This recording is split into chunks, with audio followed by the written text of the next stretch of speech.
Bonjour à tous, c'est Timmy en Tchéquie et aujourd'hui on va parler de la corruption en République tchèque puisqu'il y a pas mal de chiffres qui donnent que la République tchèque est plus corrompue que la France et je vais vous expliquer pourquoi on a cette impression que la République tchèque est un pays beaucoup plus corrompu que la France alors qu'en réalité c'est pas tout à fait vrai, ok? Oui, il y a de la corruption en République tchèque comme j'ai envie de dire partout dans tous les pays du monde, ok? Le premier, c'est surtout le cas Andrej Babiš, qui était l'ancien Premier ministre en République tchèque. Donc Andrej Babiš, c'est celui qui a fondé l'entreprise Agrofer. Agrofer qui est une entreprise donc, de pesticides, d'agriculture, qui possède un monopole.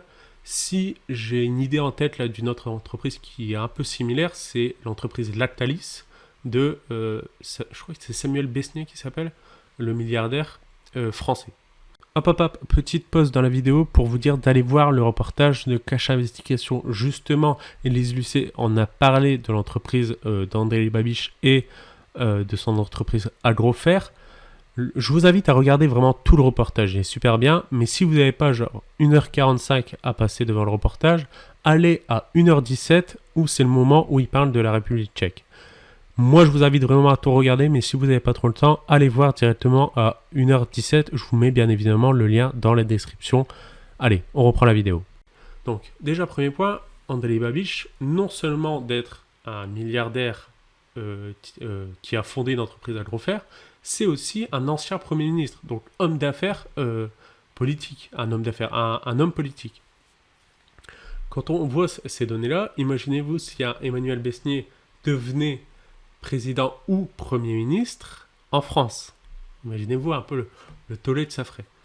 Et ben, en gros, en République tchèque, c'est un peu la même chose. Vu que Andrej Babiš est milliardaire, possédant une entreprise, etc., plus Premier ministre, là, du coup, vous voyez énormément, ça pose beaucoup de problèmes. Voilà pourquoi, déjà, on a cette impression qu'en République tchèque, le pays est corrompu.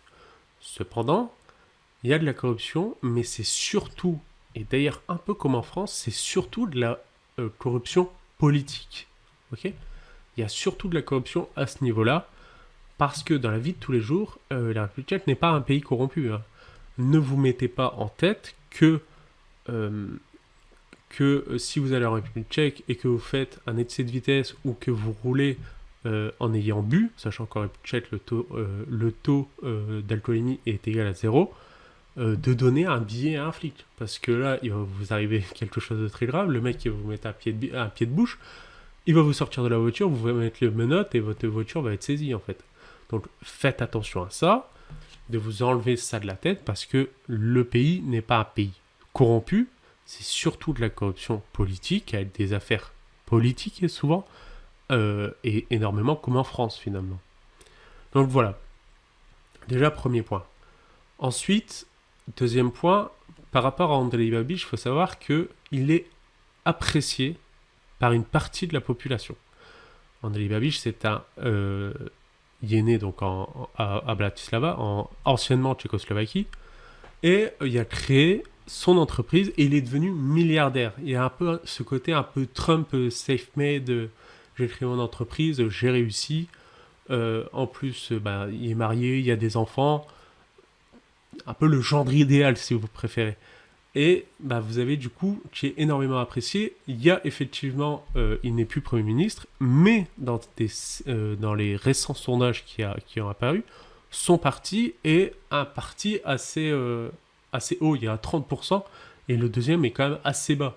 Donc il est apprécié de la population. Et si vous allez en République tchèque, par exemple, évitez de sortir, j'ai entendu qu'Andrej Babiš il a fait des choses, c'est un mec corrompu, etc. Faites attention à ça parce que vous avez quand même une chance sur, une chance sur 6 que la personne en face de vous apprécie Andrej Babiš. Donc faites très attention. Donc voilà, je ne vais pas polémiquer plus que ça. Je voulais surtout vous faire cette vidéo par prévention. Non, la République tchèque n'est pas un pays entièrement corrompu. Ne faites pas n'importe quoi si vous allez en République tchèque. Et deuxièmement, évitez de parler de politique, et ça va pas. Ça va à peu près partout, dans tous les pays du monde, dans n'importe quel pays où vous y allez. Évitez de parler de politique, surtout si vous êtes étranger, parce que là, il y a des risques que les gens vont assez mal le prendre. Donc moi, je ne vais pas plus vous embêter. Si vous avez aimé cette vidéo, n'hésitez pas à liker, commenter, partager. Si vous voulez m'aider à financer cette chaîne, mon Patreon est dans la description. Moi, je vous embête pas plus. Je vous dis salut, allez, ciao.